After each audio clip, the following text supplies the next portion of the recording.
Welcome back. Title deed ownership restrictions of Chapter 9. Now we covered private ownership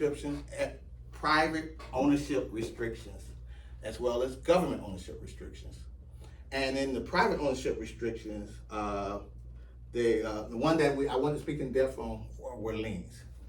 Liens. There are two types of liens: general liens, and specific liens.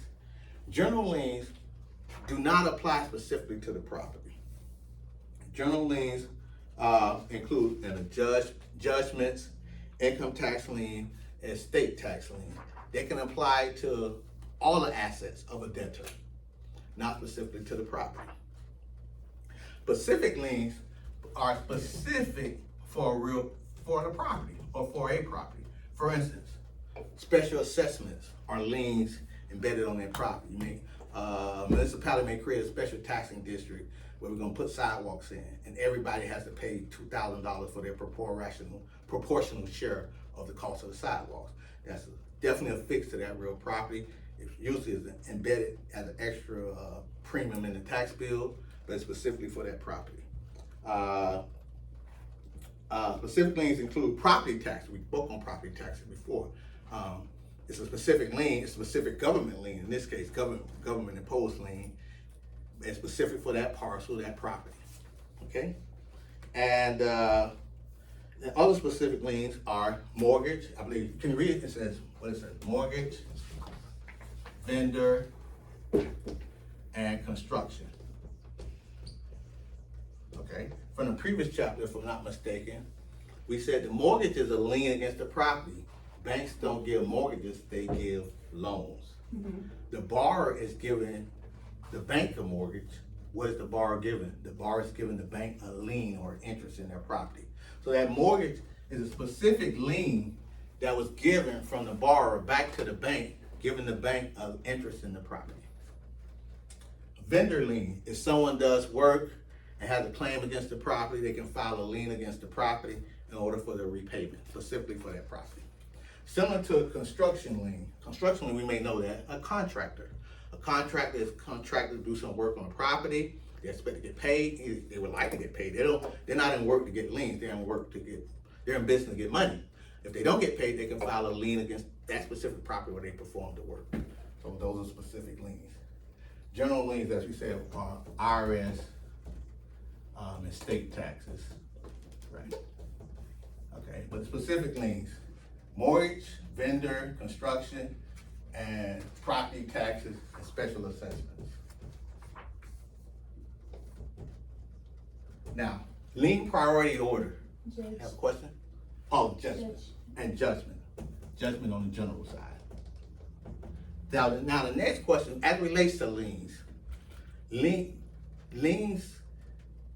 priority. Lien priority as it relates to Florida real estate is established by time and date of recording. Typically, I will say typically, time and date of recording. Meaning, the first lien that's recorded on the property, that's the priority, who gets paid first at the time of disposition. However, some liens get to skip the line. Which liens are those? My handwriting is so bad, so I'll just write it again. Special assessment liens get to skip the line, and property taxes. Meaning, if there's a lien, an old mortgage recorded 3 or 4 years against the property, a contractor's lien, whatever the case may be, if a special assessment lien comes out for the sidewalks, for the drainage, for the sewer through a special taxing district, they come first, they get paid first. Property taxes are annual. The mortgage may have been recorded 3 or 4 years ago, but every year those property taxes come first. They must be paid. And the bank knows they must be paid, so if you have a property that's financed, the bank will pay them off before they even take their claim against the property, if you have an escrow loan. The bank won't do it out of the goodness of their heart. Of course, if you don't pay your taxes, the bank will pay the taxes for you and they'll bill it to your account. Right? But why are they doing that? Because lien priority, they get to skip the line from the time and date of recording process because they come first. Another tweak with the construction lien, typically is the priority established by the time and date of recording, However, with a construction lien, you may contract to build a property one day, 6 months later, 7 months later, you don't pay the contractor, and the contractor records a lien against your property. So their timeline would not be when it's recorded 7 months later, but at the notice of commencement or when they first started the work. But they still be behind that special assessment lien and that property tax lien. So I think those are the different liens, and also I think I established lien priority. I'll read what the highlighted version says. It says lien priority of junior lien is the date and time a lien was recorded in the public records. However, property tax lien, special assessment lien, and federal estate tax lien are superior liens and take priority over all other liens, including IRS liens, regardless of recording date. So again, this is some of the summary of the important points of Chapter 9. Approximately 7 questions will be on Chapter 9, and it's a spinoff or a good complement to Chapter 8, which we covered previously, which 8 questions were there.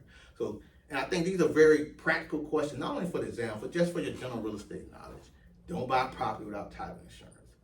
Doesn't matter what deed you have. I mean, there's a little more security and from the seller's perspective as the warrants that they're giving, but my assurance is in that title insurance. If you're acquiring property with investors, tenants in common as opposed to joint tenants. Tenant entireties only exist for the married entity.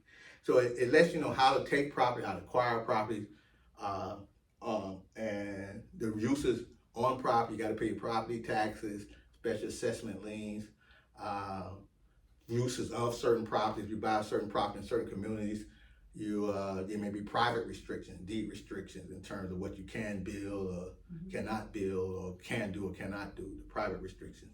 So great properties, great chapters, Chapter 8 as well as Chapter 9 with these summary important points, approximately 15 questions on the exam.